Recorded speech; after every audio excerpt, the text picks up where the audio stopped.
Hello you all, it's Texas time. Yep, it's the US Grand Prix in Austin, and nobody told me to do that introduction.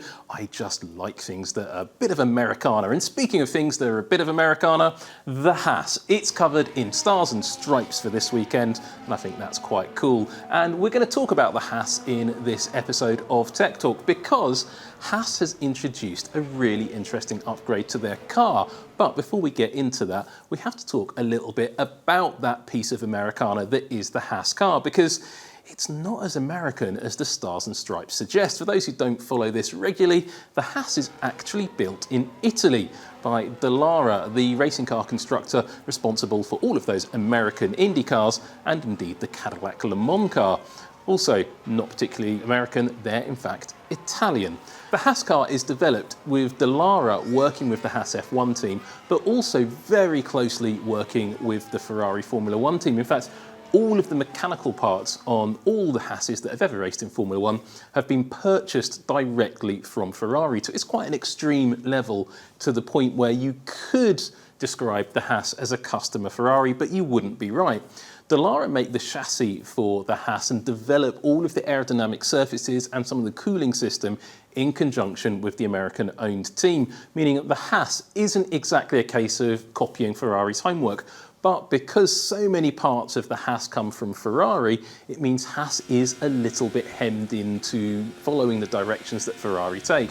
But one of the directions that's a bit different for this year's car is the front suspension. Haas are using an older version of Ferrari suspension and not using the 2025 pull rod version. And maybe the drivers enjoy that. It gives the car perhaps a little bit more stability. But at the start of this season, Haas had a fundamental handling problem with their car. In fact, the car wanted to throw itself at various points of the Melbourne skyline during the Australian Grand Prix at Albert Park. The team had to fix that by introducing a new floor, which they hadn't even tested in the wind tunnel. That was a bit of a wake-up call for the team, who then changed their development methodology. And to understand a little bit more about what they've changed, well, earlier in the season, Lawrence Barretto headed down to the pit lane to find out exactly what's different about the way Haas is working now.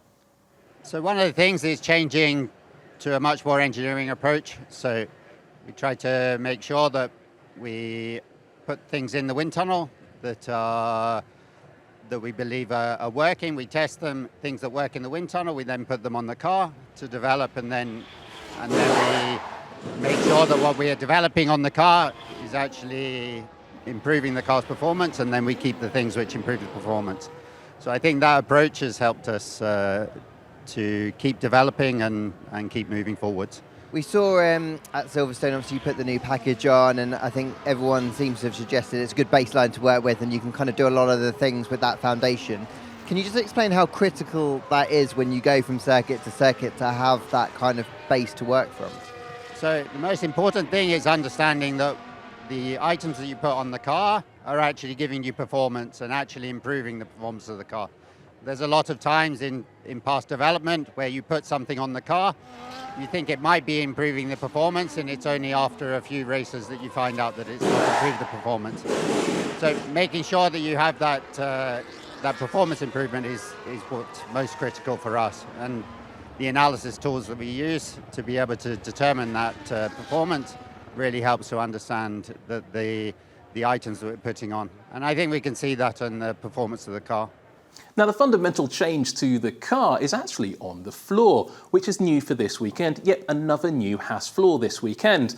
And the team tried it on Esteban Ocon's car, and he took it for a drive through the gravel trap. Not entirely what the team had in mind, because they needed to assess the new floor on Ocon's car versus the old floor on Behrman's car, so they could decide which floor to go through the rest of the race weekend with. Now, they've built two of these new floors, so both drivers have them available, and they're big old components, so it's not something they've taken lightly, but we'll have to wait and see which one works better, because Haas weren't entirely sure after that session.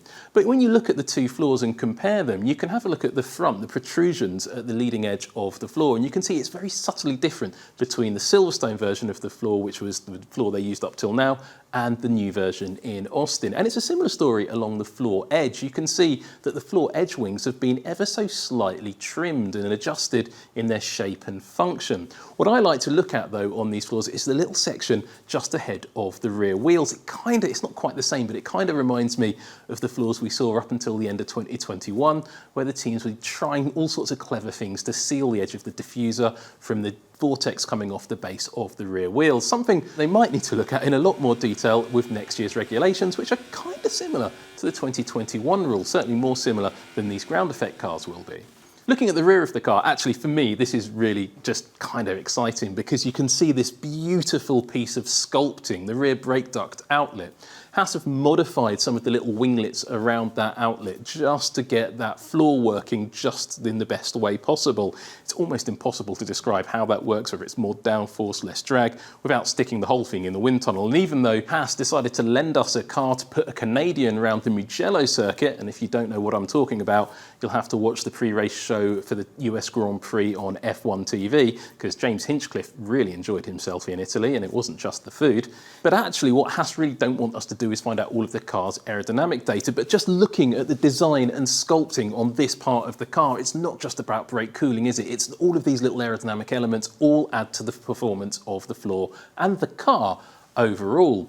But introducing a new floor in Austin doesn't come without risks. Let's not forget, back in 2023, one of the Ferraris and one of the Mercedes cars were disqualified for excessive plank wear. They were running their car much too low over the bumps around this circuit. And let's not also forget that the Haas is pretty mechanically similar to the Ferrari and is using an older version of the Ferrari suspension. Now, I don't think it's the 2023 suspension, it's more likely the 2024 suspension, but nonetheless, there's got to be a little bit of a question mark in the mind of not just Haas, but also Ferrari about how their cars are going to perform over the bumps. So we asked them about it. This generation of car is based on the ground effort. So the floor is a key component of the car performance, is where most of the potential of the car is. So I think that is where we have been focusing the most in these years. There is where the development has been done in these years.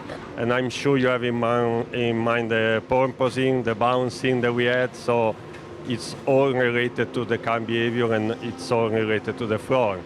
Then the ability of extract the performance of the front through suspension, through setup has been a key factor to control the ride, to control the delivery of the car, and to control the balance through corners. So that has been extremely interesting and extremely powerful. Yeah, it's interesting that you mentioned that because I have to talk about 2023, where you did have issues with plank wear at this track specifically, and earlier on in the year as well. Do you expect a repeat of that today? I hope this not weekend? I never expect issues, or better, I always expect issues, but I hope not to have. Anyhow, in 23, track was much bumpier. If you remember, before the race last year, most of the track has been resurfaced, so this time must be easier in that respect. And then we develop our ability of controlling how much we are touching with the car, how much wear we are making, and how much performance we are extracting. It's always a trade-off between risk and performance. No? Those cars lower are quicker.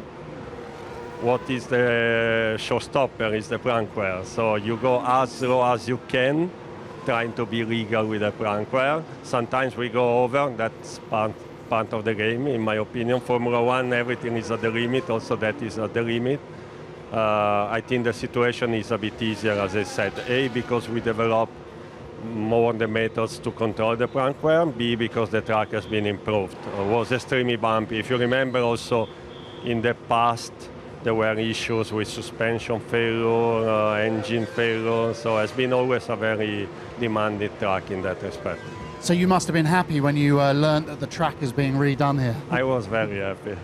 Well, that's absolutely fascinating, isn't it? And it does just remind us about this generation of car. The lower you run the floor, the closer you run the floor to the surface of the racetrack, the more downforce you get. But you can take it a little bit too far, not just for legality reasons, but also it makes the car a little bit more aerodynamically sensitive.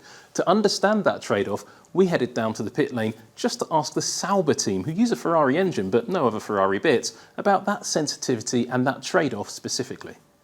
I think the main weakness we have is not exclusive to us. The main weakness is how low can you run this car. Why? Because most of the downforce comes from the floor. And the floor is very sensitive to how close it is to the ground. It's the so-called ground effects, yes? Now, on an ideal world, you have a very smooth, perfect tarmac, and you run the car on the deck, and it's a very competitive car. The reality is that there are undulations on the track, there are curbs, there are other intricacies of a racetrack that do not allow you to run as low as you can, and that is the weak point. So, as we stand here, before we run here in Austin, we know that our main limitation is going to be how bumpy Sector 1 is going to be. Right. Why? Because we want to run the car as low as we can, and the main limitation is going to be how bumpy the circuit is. But you must have been pleased to hear that they've made some track improvements here. Oh, Yes. you're smiling. Yes, yes. So we're hoping that the track improvements actually make it in a way that the track is not as bumpy as we have seen in the past. But again, until we actually hit the road, we don't know how bumpy it will be.